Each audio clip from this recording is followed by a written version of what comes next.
ومن اقتفى أثره إلى يوم الدين. أما بعد، قال الله تعالى: يا أيها الذين آمنوا اتقوا الله حق تقاته ولا تموتن إلا وأنتم مسلمون. Jemaah sekalian yang dimuliakan Allah Subhanahu wa taala,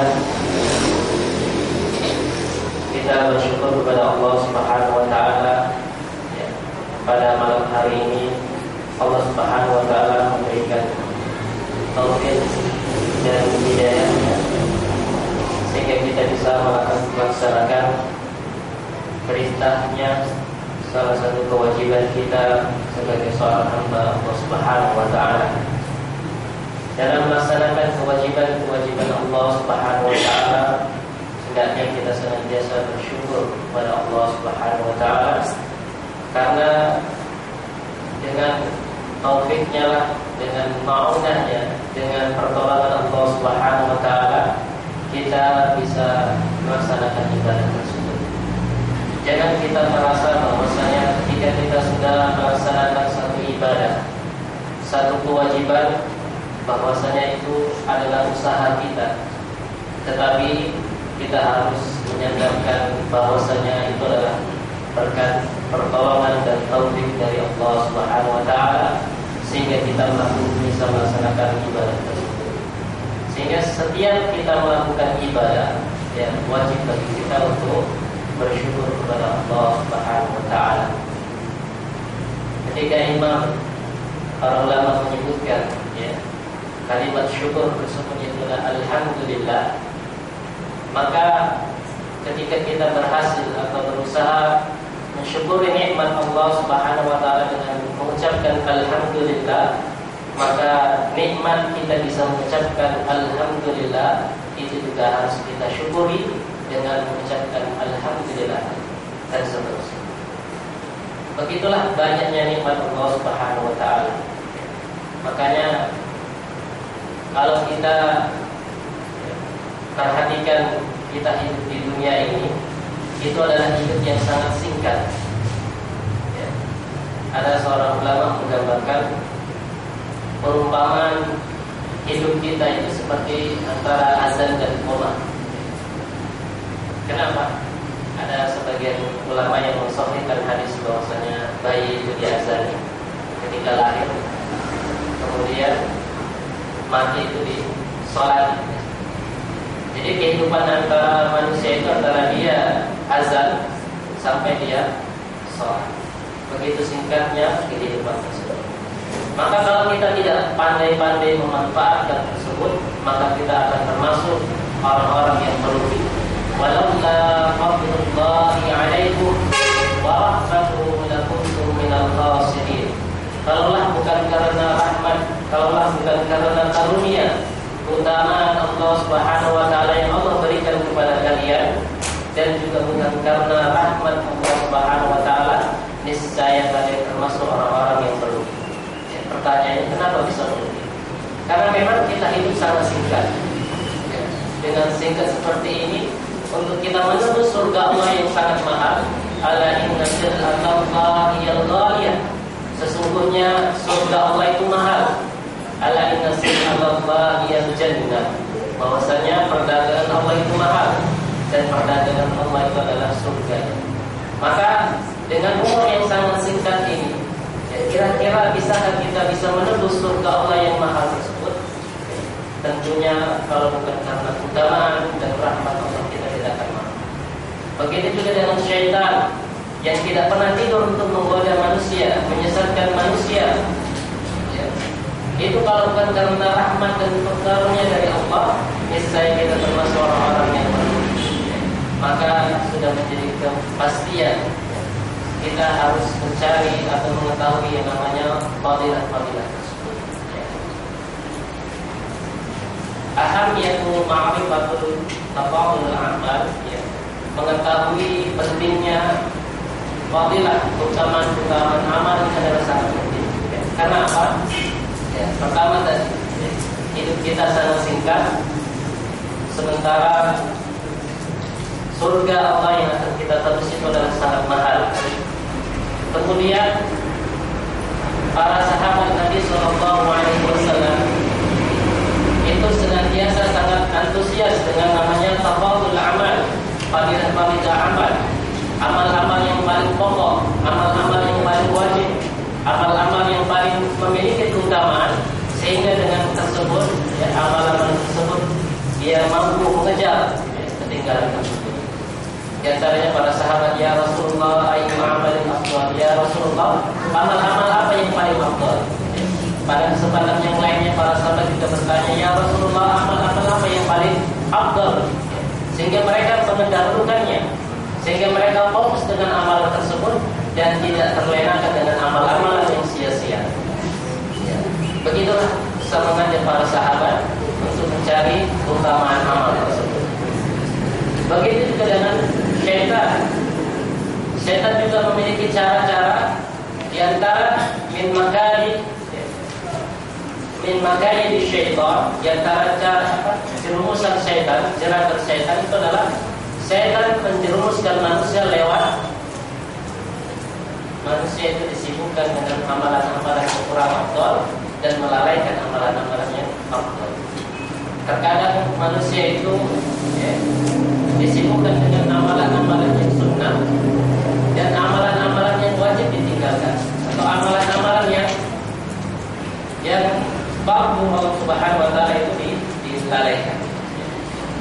Ketika terkadang orang-orang itu mementingkan amalan-amalan yang kurang afdal dan melalaikan amalan-amalan yang afdal. Makanya sangat penting mengetahui hal tersebut. Allah Subhanahu wa taala dari di antara tafadhul amal, amalan yang paling afdal dari segi wajib dan tidaknya atau dari sunnahnya, maka amalan wajiblah yang paling dicintai dan utamakan oleh Allah Subhanahu wa taala. Maka ini harus kita perhatikan. Allah Subhanahu wa taala mengatakan dalam hadis qudsinya, man adani waliyan faqad azantuhu bil harb. Barang siapa yang memusuhi waliku, kata Allah. Siapa wali Allah? Wali Allah itu adalah dalam Al-Quran dikatakan inna awliyaullah humul ladzina yattaqun. Wali Allah itu adalah orang-orang yang beriman dan bertakwa kepada Allah. Itulah wali Allah. Maka orang yang memusuhi wali Allah, faqad azantuhu bil harb, maka dia telah mengumumkan perang dengan. Maka hati-hati ketika kita menyakiti para orang-orang yang beriman, orang-orang yang bertakwa, hati-hati karena dia telah mengumumkan perang kepada Allah Subhanahu wa taala. Wa ma taqarraba 'abdi bi syai'in ahabbu ilayya mimma aftaratu 'alaihi. Tidaklah seseorang hamba itu mendekatkan diri kepadaku dengan sesuatu yang paling aku cintai, yaitu adalah yang aku wajibkan kepadanya. Jadi amalan-amalan yang wajib itu lebih dicintai dan lebih diutamakan oleh Allah Subhanahu wa taala. Maka hendaknya kita dengan melalaikannya. Salat fardu itu adalah wajib bagi kita. Al-ahdu bainana wa bainal kufri wa syirki tarkus salat wa man taraka faqad kafara. Bahwasanya perbedaan atau batas di antara kita dengan orang-orang kafir adalah as-salat, yaitu adalah salat. Wa man tarakaha faqad kafara. Barang siapa yang meninggalkan salat, maka dia telah kufur kepada Allah Subhanahu wa taala. Ini menunjukkan kewajiban setelah kita bersyahadat, kewajiban yang paling utama adalah kita meninggalkan salat. Dan salat ini memiliki kedudukan yang sangat utama dalam agama kita ini.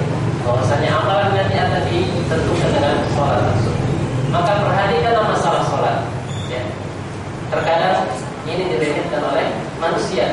Terkadang orang lebih mengutamakan amalan-amalan yang mungkin tidak fadil, tidak ada utamaannya. Itu lebih berbanyak ketimbang amalan-amalan yang wajib. Begitu juga dengan puasa, haji dan seterusnya. Jadi amalan-amalan yang wajib itu lebih diutamakan. Kemudian keutamaan amal dari segi keikhlasannya ini juga harus diperhatikan. Amalan ketika diamalkan dengan keikhlasan dengan amalan yang tidak dilakukan dengan keikhlasan itu sangat jauh berbeda. Ya. Dan ikhlas ini adalah salah satu syarat diterimanya amalan seseorang. Kamin kabirin tusabbirhu niyyah wa kamin saghirin tukabbirhu niyyah. Berapa banyak amalan yang besar kelihatan kita itu besar dan mungkin pada akhirnya adalah amalan yang utama, tetapi berubah menjadi kecil, ya, itu karena niatnya yang salah. Ya.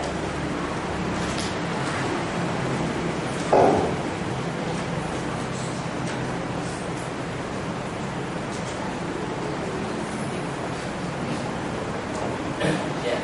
Berapa banyak amalan yang besar kelihatannya besar, tusabbiruhu niyyah, itu berubah menjadi kecil karena niatnya yang salah. Dan berapa banyak amalan yang kelihatannya kecil itu berubah menjadi besar, pahala yang besar karena benarnya niat. Maka niat ini harus kita perhatikan. Allah Subhanahu wa taala ya senantiasa melihat keikhlasan di antara para hamba-Nya.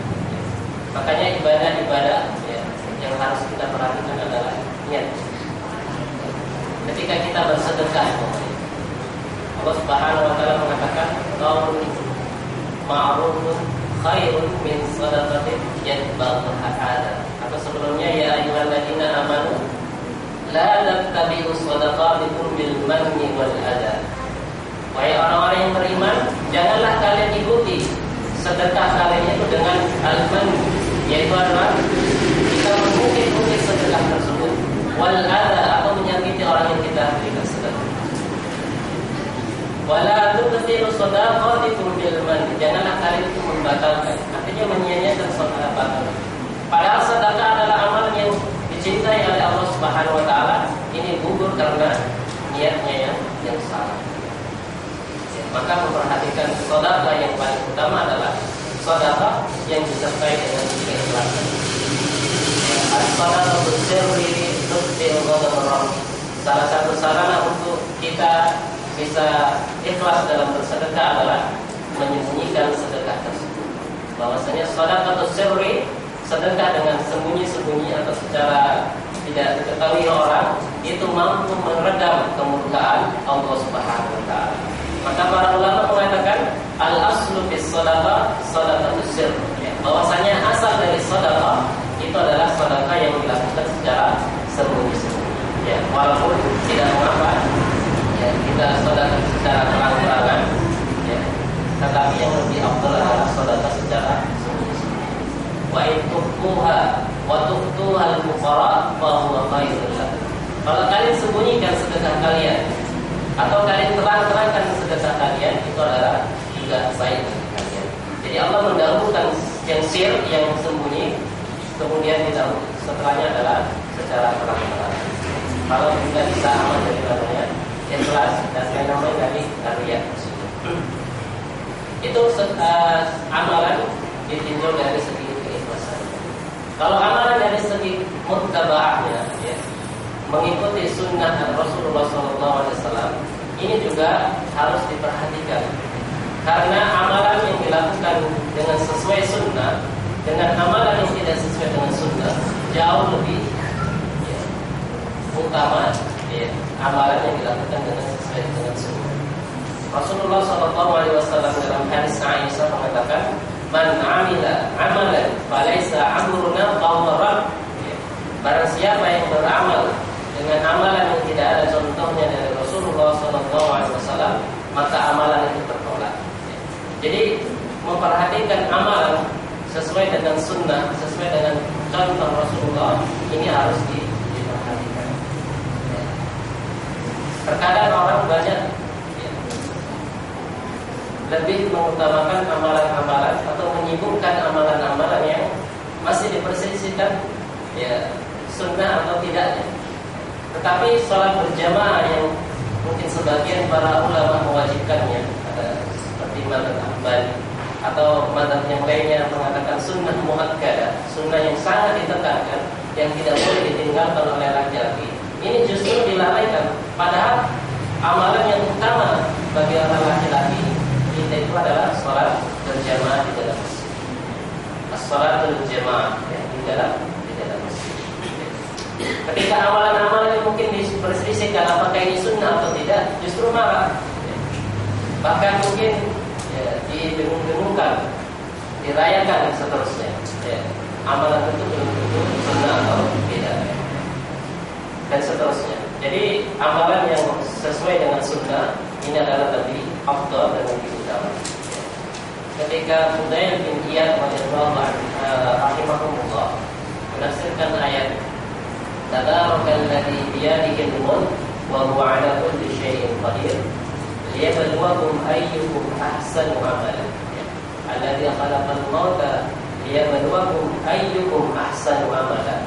Allah menjadikan kehidupan dan kematian untuk apa? Liyabluwakum ayyukum ahsanu amalan. Untuk menguji kalian siapa di antara kalian itu yang paling baik amalannya. Fudail bin Iyad mengartikan atau menafsirkan ayat ini, yang dimaksud dengan ahsanu amalan, amalan yang paling baik. Ingat di sini adalah ahsan, yang paling baik. Karena Allah Subhanahu wa taala dalam hadis dikatakan, "Innallaha kataba ihsan ala kulli syai'." Sesungguhnya Allah Subhanahu wa taala itu mewajibkan ihsan pada setiap keadaan, setiap sesuatu. Jadi amalan yang paling baik itu yang paling ahsan, bukan hanya sekedar ahsan yang paling banyak, tetapi yang paling ahsan, yang paling baik. Salat yang paling baik, yang paling khusyuk, yang paling yang paling memenuhi rukunnya dan seterusnya. Bukan hanya sekedar banyak, tetapi yang ditinjau adalah ahsanu amalan, yang paling baik amalan. Fudail bin Iyad yang dimaksud dengan ahsanu amalan wa akhlasuhu wa aswahu.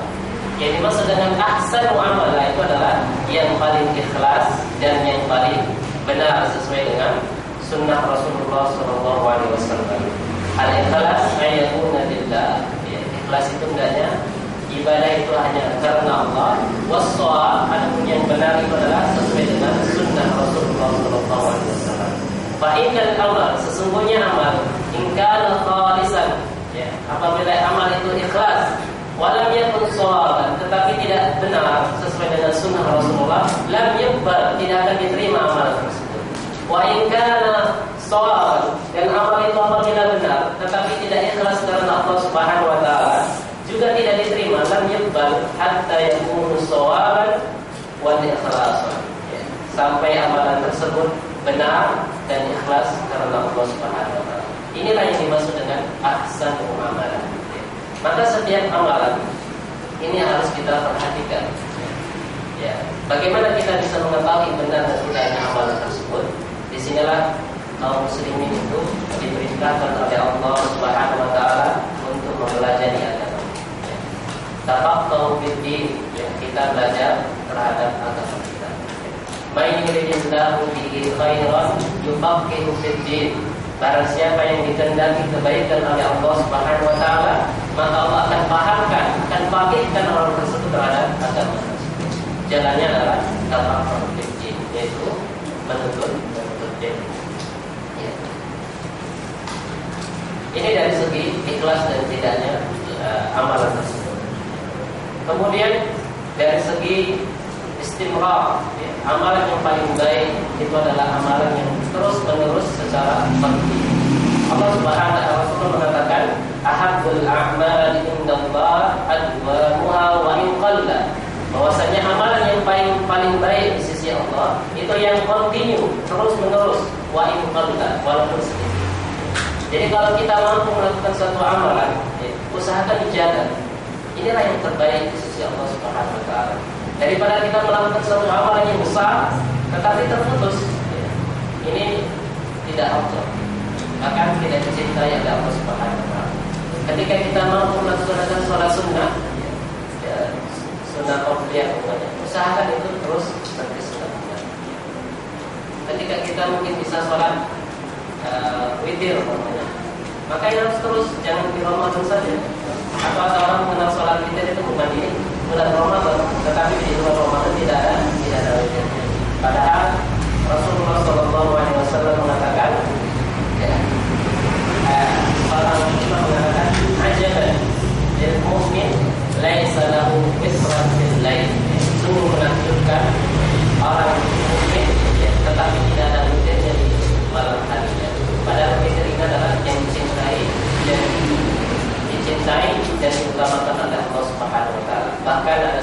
mazhab mengatakan witir itu sholat fardu, diwajibkan. Karena apa? Karena perintahnya sangat tegas dari Rasulullah SAW untuk kita menjaga sholat witir. Sholatlah kalian itu witro, fa innallaha yuhibbul witro. Sholatlah kalian itu sholat yang ganjil, karena sesungguhnya Allah itu senang yang ganjil. Kalau sholat 3 atau sholat 5 atau kalau tidak sempat sholat 1 rakaat, fa in khasyitum subhi fasba'u kedua. Kalau kalian sudah ingin mendadak subuh atau ketinggalan, sholat 1 rakaat saja itu adalah minimal dari sholat. Nah, usahakan istiqomah. Kalau sudah inilah ibadah yang dicintai oleh Allah Subhanahu wa taala. Maka Ramadan ini sebenarnya adalah sebagai latihan bagi kita, kita diisi Ramadan kita ini dengan amalan-amalan agar apa? Agar 11 bulan setelahnya kita bisa amalkan amalan-amalan kebiasaan yang baik tersebut. Inilah yang dicintai dan diutamakan oleh Allah Subhanahu wa taala. Ahabbul a'mal indallahi adwamuha wa in qalla. Kemudian di antara fadilah 1 tahun itu ada 1 bulan yang mulia, yang paling afdal, yaitu adalah bulan Ramadan. Bulan Ramadan tersebut. Maka gunakan kesempatan bulan Ramadan tersebut dengan sebaik-baiknya. Kita pergunakan dengan sebaik-baiknya, mengisi dengan amalan-amalan. Kemudian hari yang paling afdal adalah hari Jumat. Maka hendaknya setiap muslim memperhatikan hari Jumat tersebut.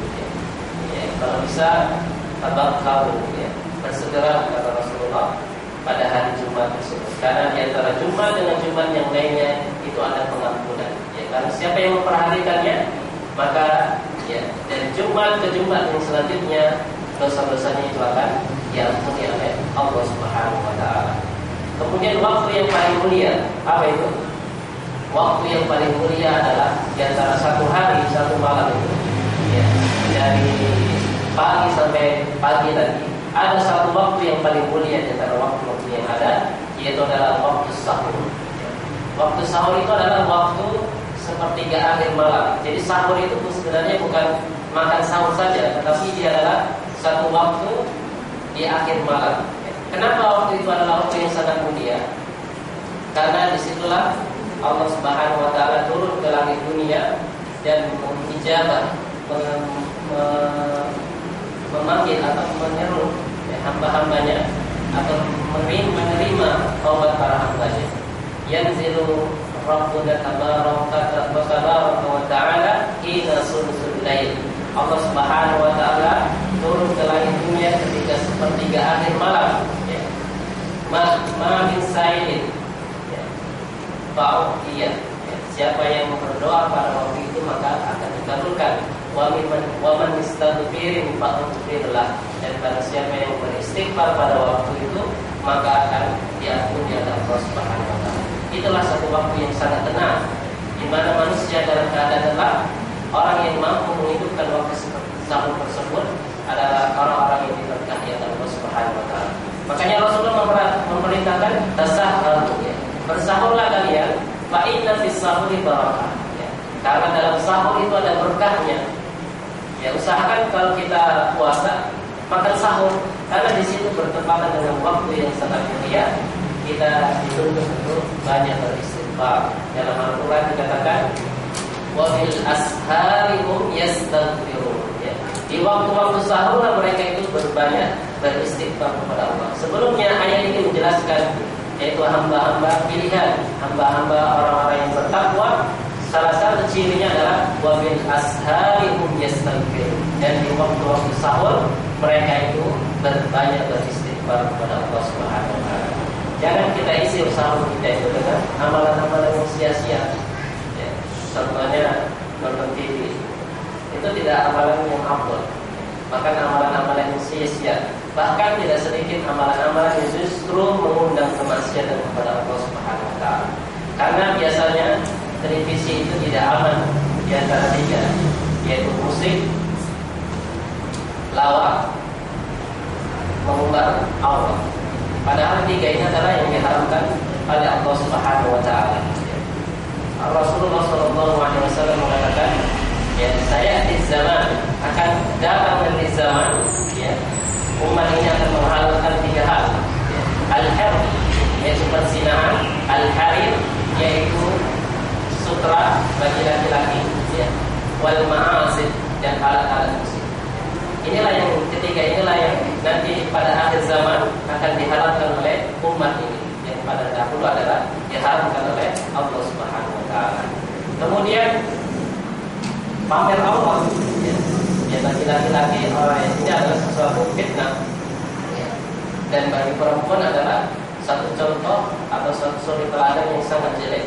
Rasulullah SAW mengatakan, sinfan min ahli nar, ada 2 golongan yang menjadi penghuni neraka.